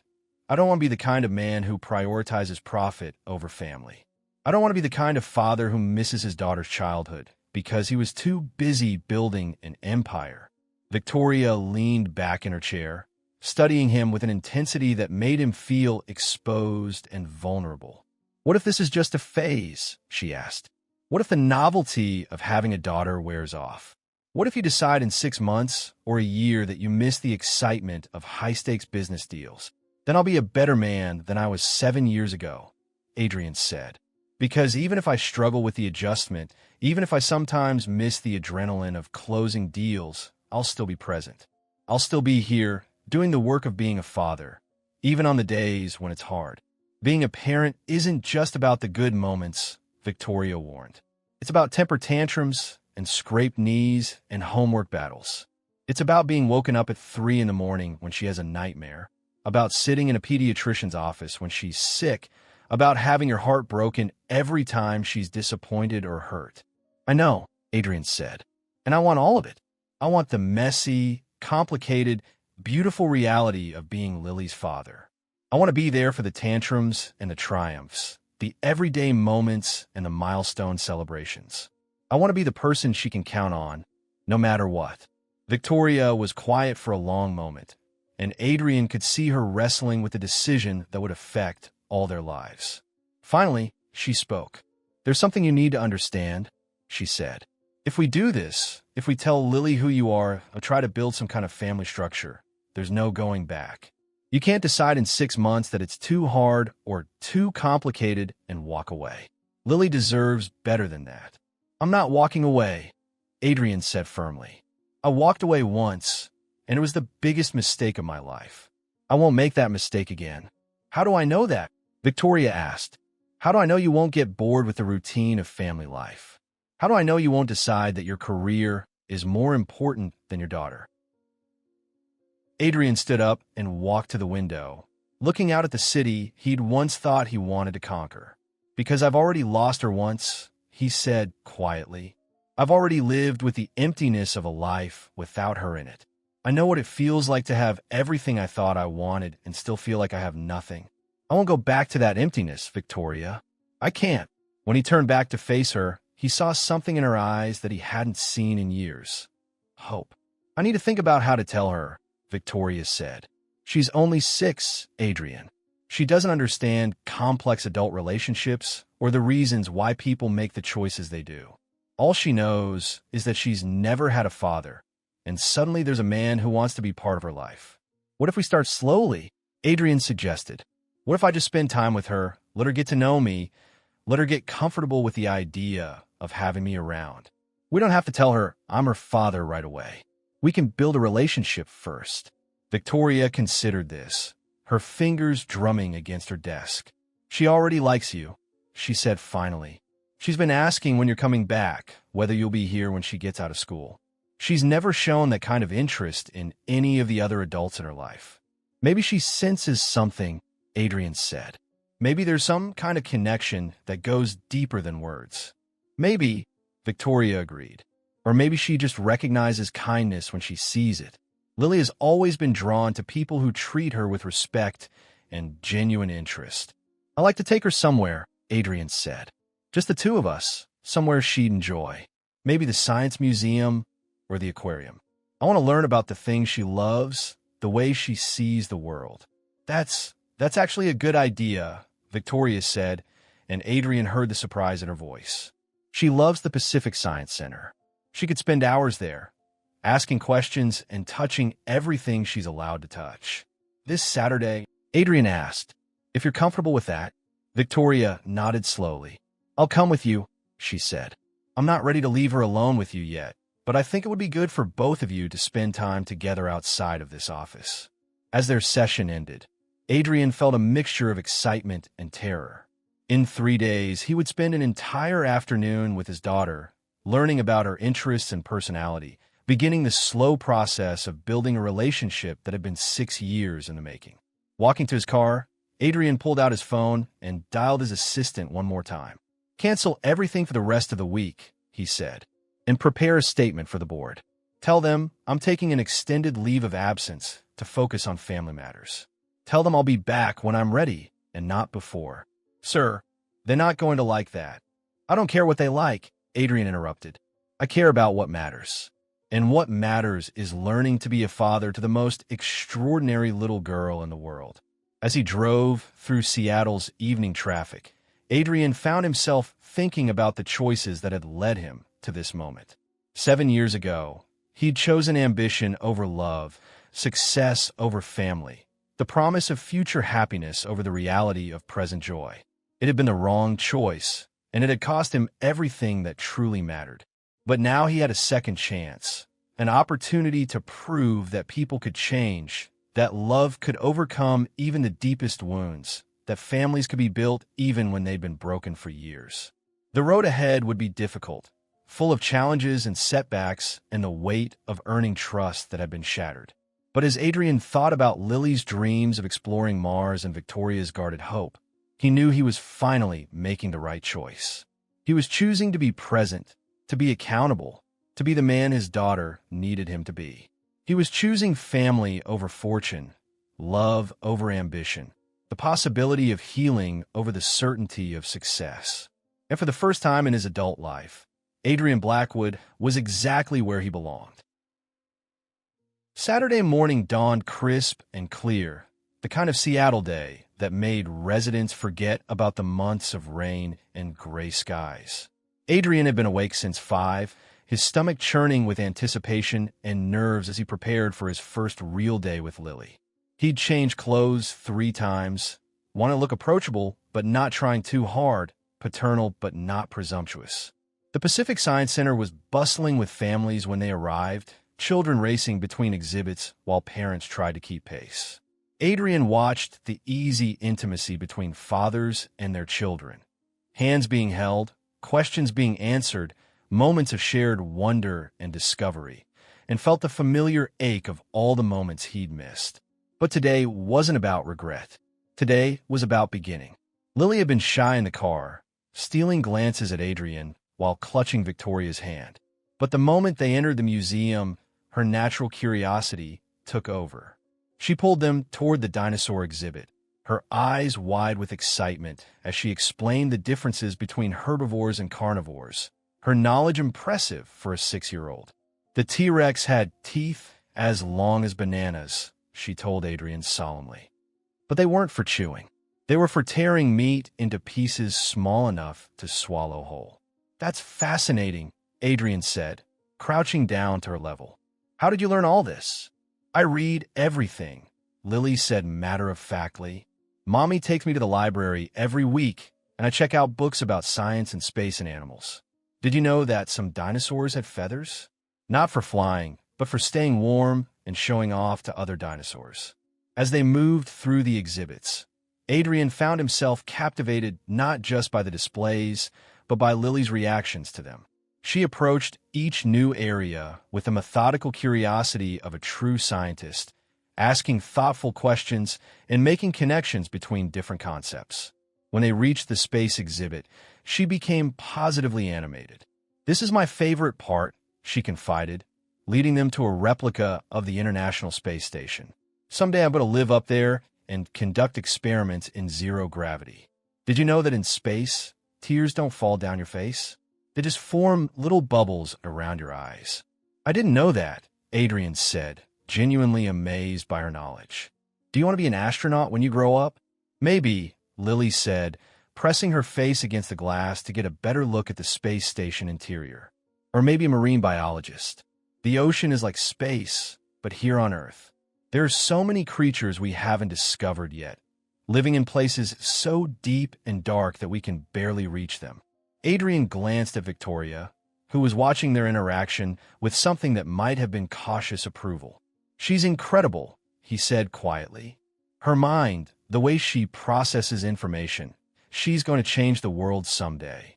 She already has, Victoria replied. She changed mine the moment she was born. They spent the next hour wandering through the museum, Lily serving as their enthusiastic guide. She showed them the butterfly exhibit, where she could identify different species by their wing patterns. She explained the physics of the pendulum display, using terms that seemed advanced for her age. She even demonstrated how to properly hold a snake at the reptile encounter, her confidence with the animals both impressive and slightly terrifying. But it was at the Titapool exhibit that Adrian saw a different side of his daughter. A younger child, maybe 4 years old, was crying because he'd accidentally dropped his toy car into the water. The boy's parents were trying to retrieve it, but the car had sunk to the bottom of the deep tank. Without hesitation, Lily approached the crying child. "It's okay," she said gently, her voice taking on the same soothing tone Adrian had heard Victoria use. "My name is Lily. What's your name?" "Marcus," the boy sniffled. "I dropped my car, and now it's gone forever." "Maybe not forever," Lily said, studying the tank thoughtfully. "See that long stick with the net? I bet one of the workers could use it to get your car out. Let's go ask them." Adrian watched, his heart swelling with pride, as Lily took Marcus by the hand and led him to a museum employee. She explained the situation with the same scientific precision she'd used to describe dinosaur teeth, and within minutes, the car was rescued and returned to its grateful owner. "She's a natural helper," Victoria observed, coming to stand beside Adrian. "She's always been drawn to people who are hurting or scared. I think it's why she was so interested in you when you first came to the office. She could sense that you were sad. She gets that from you," Adrian said. The compassion, the need to help others heal. Maybe, Victoria said, but she gets her courage from someone else. She's never met a challenge she wouldn't face head-on. As I watched Lily chat with Marcus and his parents, Adrian felt a profound sense of recognition. The fearlessness, the determination, the willingness to tackle problems with logical thinking. Those were traits he recognized in himself, but purified and enhanced by Victoria's empathy and wisdom. "She's the best of both of us," he said quietly. "She is," Victoria agreed. "She's everything I hoped she would be when I was pregnant and scared and wondering if I was strong enough to raise her alone." The admission hung between them, a reminder of the pain and isolation Victoria had endured while he'd been building his empire. Adrian turned to face her, seeing past the professional mask to the woman who had carried his child and raised her with such love and dedication. "I want to ask you something," he said, "and I want you to be completely honest with me." Victoria nodded warily. "Do you think she'll ever be able to forgive me? Not just for being absent, but for the fact that I chose to be absent? For the fact that I had the chance to know her from the beginning, and I threw it away?" Victoria was quiet for a long moment, watching Lily help Marcus build a castle out of the museum's foam blocks. "I think," she said finally, "that children are more forgiving than adults. They don't hold grudges the way we do. They don't analyze motivations or question intentions. They just want to feel loved and safe and valued." "But what about when she's older?" Adrian pressed. "What about when she understands what I gave up, what I chose instead of her? Then it will be up to you to show her that you learned from your mistakes," Victoria said, "that you became a better person because of them. Children don't need perfect parents, Adrian. They need parents who are trying to be better, who are willing to admit when they're wrong and make changes." As if summoned by their conversation, Lily appeared at their sides, her face flushed with excitement. "Can we go to the planetarium now?" she asked. "They're showing a program about black holes, and I want to see what happens when matter gets sucked into them." "Of course," Adrian said, then had an idea. "But first, would you like to get some lunch? I'm curious about what your favorite foods are." "I like grilled cheese and tomato soup," Lily said promptly, "and chocolate chip cookies, but only if they're soft in the middle. And pizza with just cheese, not pepperoni because I don't like spicy things." "Excellent choices," Adrian said solemnly. "I happen to love grilled cheese and tomato soup myself." "Really?" Lily's eyes widened with delight.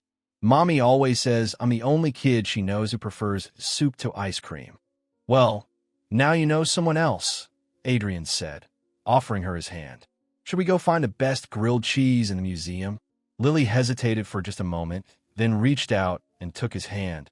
Her small fingers were warm and slightly sticky from the museum exhibits, and Adrian felt his heart clench with an emotion so powerful it nearly brought him to his knees. This was his daughter. This incredible, brilliant, compassionate little girl was his daughter, and she was holding his hand, trusting him to lead her to lunch. As they walked through the museum, Lily chattering about black holes and gravitational forces, Adrian caught Victoria's eye. She was watching their joined hands with an expression he couldn't quite read. Surprise, maybe, or cautious hope. "She's amazing," he said quietly, his voice thick with emotion. "She is," Victoria agreed. "She's the most amazing thing I've ever done." Over lunch, Adrian found himself bombarded with questions from Lily, who seemed to have an insatiable curiosity about everything from his work to his favorite color to whether he believed in aliens. "Do you have a family?" she asked, taking a careful bite of her grilled cheese. The question caught Adrian off guard. What do you mean?" "Like a wife and kids," Lily clarified. "Most grown-ups have families." Adrian looked at Victoria, who was studiously avoiding his gaze. "I don't have a wife," he said carefully, "and I don't have any kids that I get to see very often." "That's sad," Lily said with the frank honesty of childhood. "Everyone should have a family. Families are the most important thing in the world." "How do you know that?" Adrian asked, genuinely curious about her perspective. "Because my mommy told me," Lily said simply. "She said that families are the people who love you no matter what, who help you when you're scared, who celebrate with you when you're happy. She said that families don't have to look the same as other families, but they always have love." Adrian felt his chest tighten with emotion. "Your mommy is very wise." "She is," Lily agreed. She's the smartest person I know. She helps people who are sad feel better, and she always knows what to say when I have a bad day.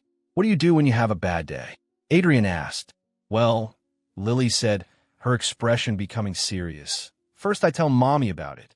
Then we talk about what went wrong and what I can do better next time. Then we have hot chocolate and watch a movie together until I feel better. That sounds like a perfect solution, Adrian said, marveling at the wisdom and maturity in her approach to problem solving. It is, Lily said confidently. Mommy says that feelings are like weather. They change, but they always pass. So when I'm sad or mad, I just have to wait for the sunshine to come back. After lunch, they spent another hour in the planetarium, watching a show about the formation of the universe. Lily sat between Adrian and Victoria, her small body leaning forward with excitement as she absorbed information about galaxies and star formation. Did you know, she whispered to Adrian during a particularly dramatic sequence about supernovas, that we're all made of stardust? The calcium in our bones and the iron in our blood came from stars that exploded billions of years ago. That's incredible, Adrian whispered back. So we're all connected to the universe in a very literal way. Exactly, Lily said, her voice filled with wonder. We're all part of the same cosmic story. As the show ended and they prepared to leave the museum, Adrian felt a profound sense of gratitude. He'd spent the day learning about his daughter's interests and personality, watching her interact with the world with curiosity and kindness.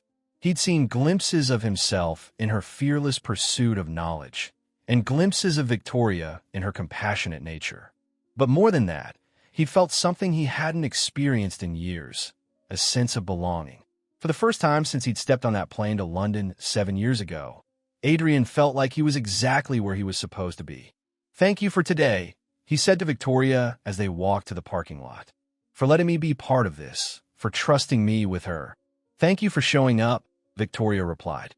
For being present, for engaging with her interests, for treating her like the remarkable person she is. She is remarkable, Adrian agreed. She's the most extraordinary person I've ever met. As they reached their cars, Lily suddenly turned to Adrian, her green eyes serious and thoughtful. Are you going to come back? She asked. Are you going to visit us again? Adrian crouched down to her level, looking into eyes that were mirror images of his own. Would you like me to come back? Yes, Lily said without hesitation. I had fun today. You ask good questions, and you don't treat me like I'm just a little kid. You listen to me. Then I'll come back, Adrian promised. As often as your mommy will let me. Good, Lily said, then surprised him by throwing her arms around his neck in a quick, fierce hug. I'm glad you're not sad anymore. As Adrian drove home that evening, he felt the weight of possibility settling around him like a warm blanket. He had a daughter who was brilliant and kind and curious about the world. He had a chance to be the father she deserved, to be part of the family he'd never known he was missing. The road ahead would still be challenging. There would be difficult conversations with Victoria about their past and their future. There would be moments of doubt and setbacks, and the ongoing work of earning trust that had been shattered. But for the first time in years, Adrian felt hopeful about the future. He was learning to be a father, and his daughter was teaching him that the most important lessons weren't found in boardrooms or business schools. They were found in the simple act of showing up, of being present, of loving someone more than you loved your own ambitions. The empty space in Lily's drawing was beginning to fill, one shared moment at a time. And Adrian was discovering that the greatest success he could ever achieve wasn't measured in dollars or deals or market dominance. It was measured in the trust of a 6-year-old girl who had decided he was worth knowing, worth loving, worth forgiving for all the ways he'd failed before he'd even had the chance to try. 6 months later, Adrian stood in the kitchen of Victoria's modest but warm home, attempting to flip pancakes while Lily provided running commentary on his technique. The scene was so domestic, so perfectly ordinary, that it still caught him off guard sometimes. 6 months ago, he'd been living in a sterile penthouse, eating breakfast alone while checking stock prices. Now, he was part of a Saturday morning routine that included cartoon voices, sticky syrup fingers, and the kind of laughter that made his chest ache with happiness. The transformation from millionaire bachelor to family man hadn't been easy. There had been moments when he'd felt completely out of his depth, when the weight of responsibility had seemed overwhelming. But every time he'd doubted himself, every time he'd wondered if he was cut out for this kind of life, Lily would do something that reminded him why he'd chosen love over ambition. "The trick is to wait for the bubbles to pop," Lily instructed, standing on a step stool beside him. "See? When the bubbles on the surface pop and don't fill back in, that's when you flip. Mommy taught me that." "Your mommy is very wise," Adrian said, executing what he hoped was a perfect flip. The pancake landed slightly off-center, but Lily clapped anyway. "It's much better than your first try," she said diplomatically. "Remember when you flipped that pancake and it landed on the floor?" Mr. Whiskers was so happy. Adrian glanced at the orange tabby cat who was sunning himself in a patch of morning light. Mr. Whiskers had been a surprise addition to their growing family, a rescue kitten that Lily had fallen in love with at a shelter visit. The cat had adapted to Adrian's presence with the same cautious acceptance that had characterized the past 6 months of their relationship. Looking at this scene, the patient child teaching him domestic skills, the cat who'd learned to trust him, the woman who'd given him a second chance, Adrian realized that this was what success actually looked like. Not the empty achievements of his former life, but the daily choice to show up, to be present, to put family first. "Where's your mom?" Adrian asked, adding the finished pancake to the growing stack. "She's getting ready for Sarah's birthday party," Lily said, reaching for the syrup. "She's nervous because she doesn't know many of the other parents yet." Sarah was Lily's best friend from school, and the birthday party invitation had been a milestone of sorts. The first social event where Adrian would be introduced as Lily's father. Victoria had been anxious about it all week, worried about questions and explanations and the judgment of other parents. She'd spent years as a single mom, navigating social situations alone, and the prospect of presenting themselves as a family unit felt both thrilling and terrifying. "Is she still nervous?" Adrian asked, though he already knew the answer. Victoria had been reorganizing her purse for the 3rd time that morning, a sure sign of anxiety. "A little," Lily admitted, "but I told her that you're really good at talking to people now. You're not as sad as you used to be." It was true. The past 6 months had been a journey of discovery for Adrian, learning not just how to be a father, but how to be a person whose life had meaning beyond professional achievement. He'd stepped back from his company, maintaining his position as CEO, but delegating more responsibilities to his capable team.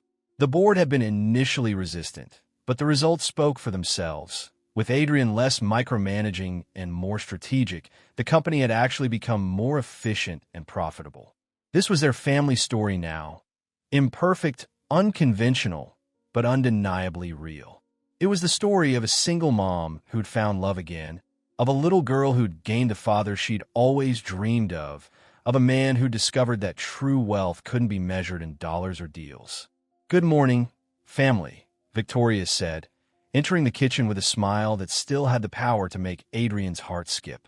She was wearing a simple sundress that brought out the warmth in her brown eyes, and her hair was loose around her shoulders in a way he'd always loved. Family. The word still felt like a miracle every time one of them said it. It had taken 2 months of careful conversation and family therapy sessions before they'd told Lily the truth about Adrian's identity. The revelation had been less dramatic than either adult had feared. Lily had absorbed the information with the matter-of-fact acceptance of childhood, more interested in what it meant for their future than in dwelling on the complexities of their past. "So you're my daddy?" she'd asked, studying Adrian's face with scientific curiosity. "I am," Adrian had confirmed, his voice thick with emotion. "I'm your daddy, and I'm sorry it took me so long to find you." "That's okay," Lily had said simply. "You're here now. That's what matters." The transition hadn't been without its challenges. There had been moments of confusion and adjustment, times when Lily had tested boundaries or when Adrian had struggled with the constant needs and demands of parenting. But through it all, they'd been building something beautiful, a family that was unconventional but unbreakably strong. "Are you ready for the party?" Victoria asked, reaching for a coffee mug. "As ready as I'll ever be," Adrian said, though he felt a familiar flutter of nervousness. These parent gatherings were still new territory for him, full of conversations about school policies and summer camps, and the kind of ordinary parenting concerns that he was still learning to navigate. "You'll be fine," Victoria said, reaching out to squeeze his arm. "You're a natural at this." "I don't feel natural," Adrian admitted. "I feel like I'm pretending to be a parent and hoping no one notices." "That's what all parents feel like," Victoria said with a laugh. "We're all just making it up as we go along, hoping we don't mess up too badly."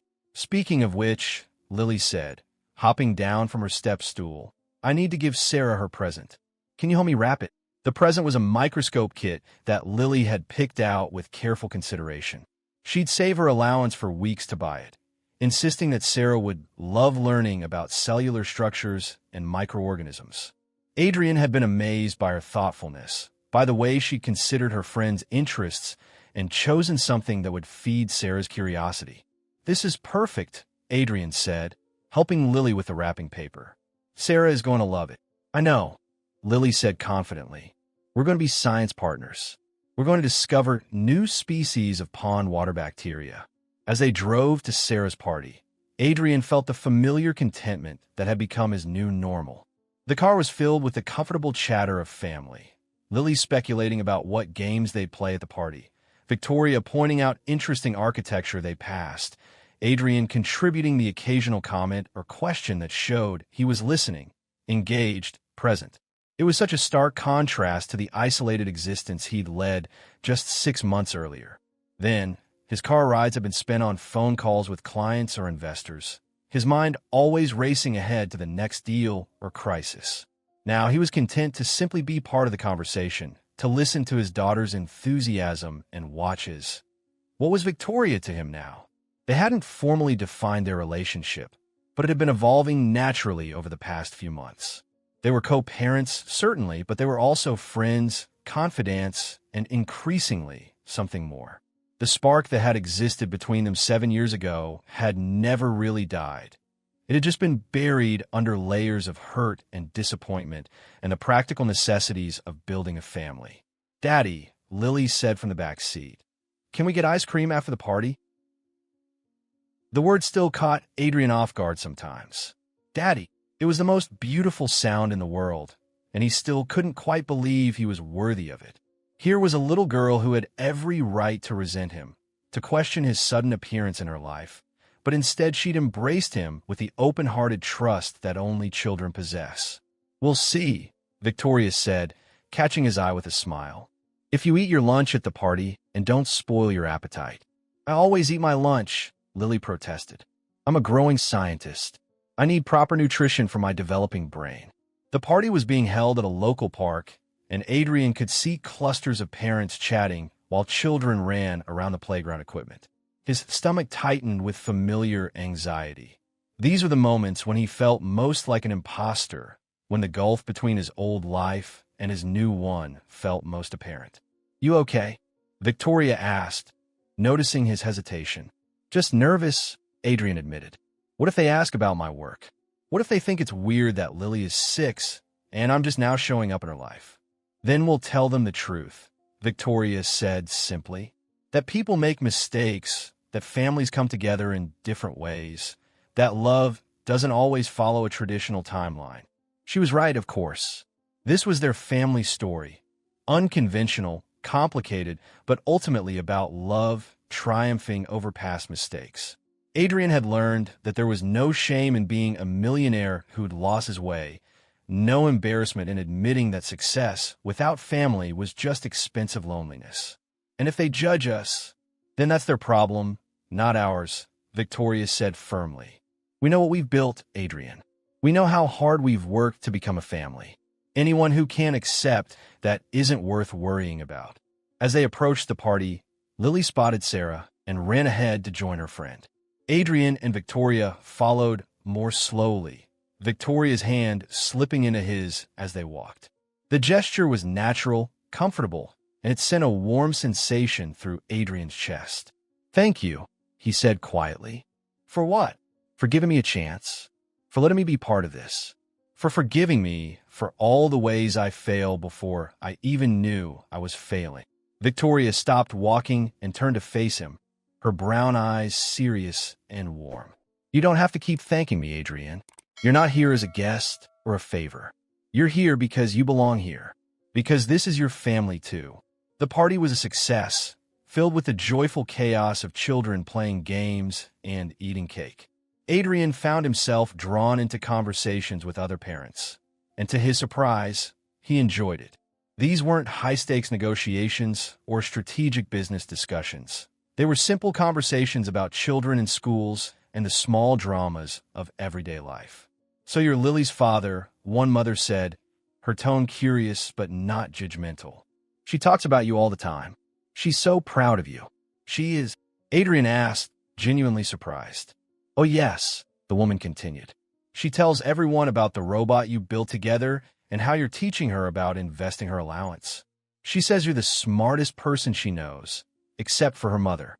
Adrian felt a swell of pride and gratitude. Lily was proud of him. His daughter, this remarkable little girl who could have resented his absence or questioned his commitment, was instead proud to call him her father. Another parent, a single dad who'd been navigating parenthood alone for 3 years, approached Adrian with a knowing smile. "It's not easy, is it?" he said. "Learning to be a parent when you're starting later than most?" "No," Adrian admitted, "but it's worth it. Every difficult moment, every sleepless night, every time I feel like I don't know what I'm doing, it's all worth it for moments like this." "That's the thing about family," the other man said. "It doesn't matter when you start or how you got there. What matters is that you show up, that you choose to be present, that you love them enough to keep trying even when it's hard." As the party wound down and they prepared to leave, Sarah's mother approached them with a warm smile. "Thank you for coming," she said to Victoria. "And thank you for raising such a wonderful daughter. Lily is Sarah's favorite friend. She's so kind and smart and curious about everything." "Thank you," Victoria said, her voice thick with emotion. "That means more to me than you know." On the drive home, Lily fell asleep in the back seat, exhausted from the excitement of the party. Adrian found himself stealing glances at her in the rearview mirror, marveling at the fact that this incredible child was his daughter, that he'd been given the chance to be part of her life, that their family story was still being written. "She had a good time," Victoria said quietly. "She did," Adrian agreed. "So did I. These parent gatherings aren't as terrifying as I thought they'd be." "You're getting the hang of it," Victoria said with a smile. "Pretty soon you'll be volunteering to chaperone field trips and help with a school fundraiser." "I already volunteered to help with the science fair," Adrian admitted. "Lily asked me to, and I couldn't say no." Victoria's smile widened. "Look at you, becoming a regular PTA dad. Is that what I am?" Adrian asked, and there was something vulnerable in his voice. "A regular dad? You're not regular," Victoria said softly. "You're extraordinary. You're the kind of father who gives up billion-dollar deals to spend time with his daughter. You're the kind of man who learns to flip pancakes and reads bedtime stories and helps with homework even when it's about subjects you don't understand." "I'm learning," Adrian said. "Every day, I'm learning something new about being a parent, about being part of a family." "We all are," Victoria said. "That's what makes it an adventure." That evening, after Lily had been tucked into bed with a story about brave astronauts exploring distant galaxies, Adrian and Victoria found themselves on the front porch, sharing a bottle of wine and watching the stars emerge in the darkening sky. "I have something to tell you," Adrian said, his voice nervous but determined. Victoria looked at him with concern. "What is it?" "I've been thinking about the future," Adrian said. "About what I want, what I hope for, what I'm willing to fight for. And I know this might be too soon. I know we're still figuring out how to be a family, but I need you to know." Adrian took a deep breath, gathering his courage. "I'm in love with you, Victoria. I'm in love with the woman you've become, with the mother you are, with the life we're building together. I'm in love with our family." Victoria was quiet for a long moment, and Adrian felt his heart racing with the fear that he'd overstepped, that he'd misread the signs, that he'd damaged the fragile peace they'd built. "I'm in love with you too," she said finally, her voice barely above a whisper. "I've been in love with you for months, maybe longer. I've just been scared to say it, scared to hope that this could be real, that this could last." "It's real," Adrian said, reaching for her hand. It's the most real thing I've ever experienced. You and Lily, this family we've built, it's everything I never knew I wanted. What does that mean for us? Victoria asked. Where do we go from here? Adrian was quiet for a moment, thinking about the question that had been on his mind for weeks. I want to marry you, he said finally. I want to be your husband and Lily's father, officially and forever. I want to wake up every morning knowing that this is my life, that this is where I belong. Adrian, Victoria began, but he held up a hand. I know it's a lot to ask, he said. I know I have to earn that right. That trust doesn't come back overnight. But I want you to know that I'm not going anywhere. I'm not going to change my mind or decide that this is too hard or get distracted by the next big opportunity. This is my opportunity, you and Lily, this family. This is the most important thing I'll ever do. Victoria leaned forward and kissed him, soft and sweet and full of promise. When they broke apart, her eyes were bright with unshed tears. Yes, she whispered.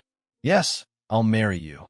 Yes, I want to be your wife and build a life with you and raise our daughter together. Our daughter, Adrian repeated, loving the sound of it. She's going to be so excited when we tell her. She's going to insist on helping plan the wedding, Victoria said with a laugh. She's already been asking when you're going to move in permanently. What do you think about that? Adrian asked. About me moving in? I think, Victoria said, settling back against his shoulder, that it's time. We've been tiptoeing around this for months, but we're a family now. Families live together. As they sat on the porch, planning their future and marveling at the journey that had brought them to this moment, Adrian felt a peace he'd never experienced before. 6 months ago, he'd been a successful but empty man, wealthy beyond measure, but poor in all the ways that mattered. Now he was exactly where he belonged, with the woman he loved and the daughter who had changed his life simply by existing. The empty space in Lily's drawing had been filled, not with material success or professional achievement, but with something far more valuable: love, commitment, and the daily choice to show up for the people who mattered most. Adrian had learned that true success wasn't measured in dollars or deals or market dominance. It was measured in the trust of a 6-year-old who called him daddy, in the love of a woman who had forgiven him for his failures, in the quiet satisfaction of a life built on connection rather than conquest. As the stars wheeled overhead and Victoria's breathing deepened into sleep against his shoulder, Adrian made a silent promise to the universe, to his family, to himself. He would never again choose ambition over love, success over family, the promise of future happiness over the reality of present joy. He was home. He was exactly where he belonged, and he would never, ever leave again. The millionaire who had walked into a therapy session 6 months ago had been lost, searching for something he couldn't name. The man who sat on this porch, holding his sleeping fiancée and listening to his daughter's peaceful breathing through the open window, had found everything he'd been looking for. He'd found his family. He'd found his purpose. He'd found himself, and it was more valuable than any empire he could have built, more precious than any deal he could have closed, more fulfilling than any success he could have achieved. Love, it turned out, was the only currency that mattered, and Adrian Blackwood was finally, completely, abundantly rich. The wedding was small and perfect, held in the same park where they'd attended Sarah's birthday party a year earlier. Lily wore a lavender dress and a flower crown, serving as both flower girl and ring bearer with the solemnity of someone who understood the importance of the moment. Victoria was radiant in a simple white dress, her happiness evident in every gesture, every smile, every tear of joy. Adrian stood at the altar, watching his soon-to-be wife walk down the aisle, and marveled at the journey that had brought them here.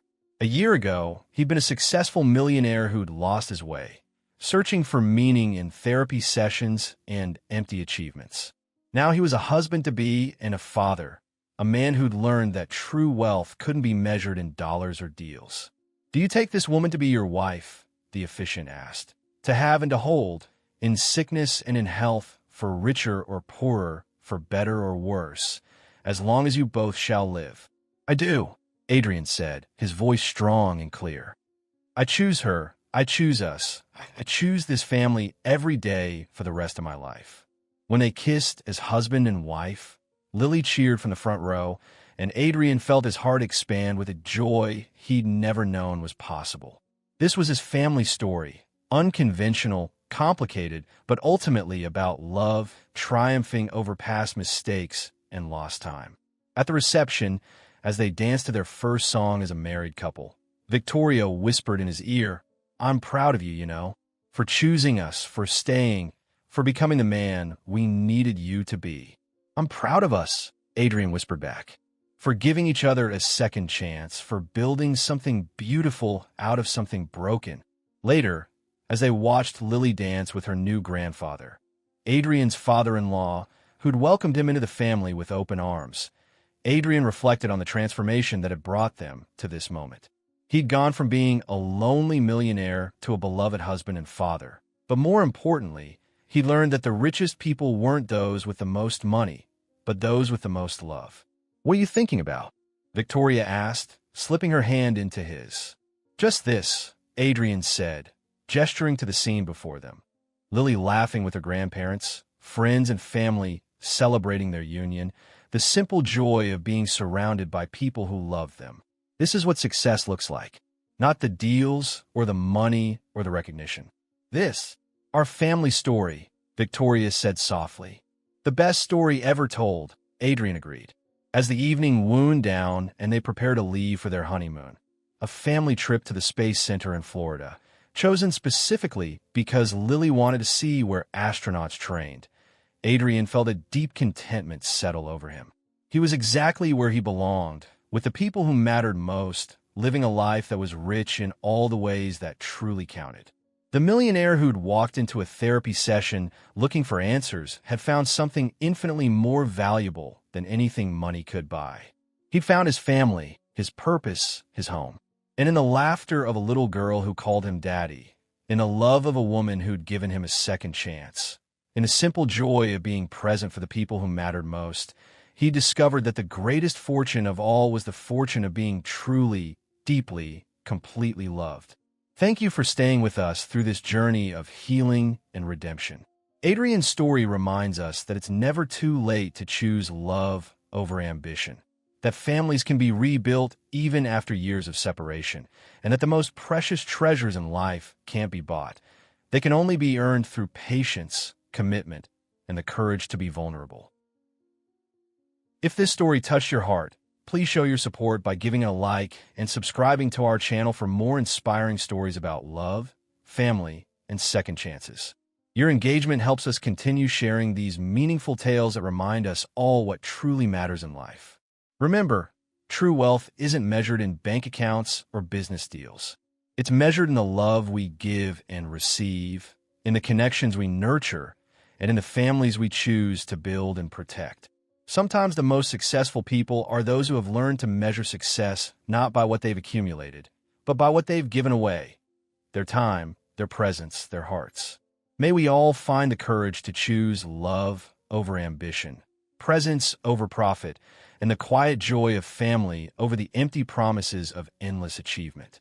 The greatest success story isn't about building an empire. It's about building a home where love lives, where forgiveness flows freely, and where every person knows they matter more than any amount of money could ever express. Thank you for being part of this story. Thank you for believing in the power of love to transform lives, heal wounds, and create families that last forever.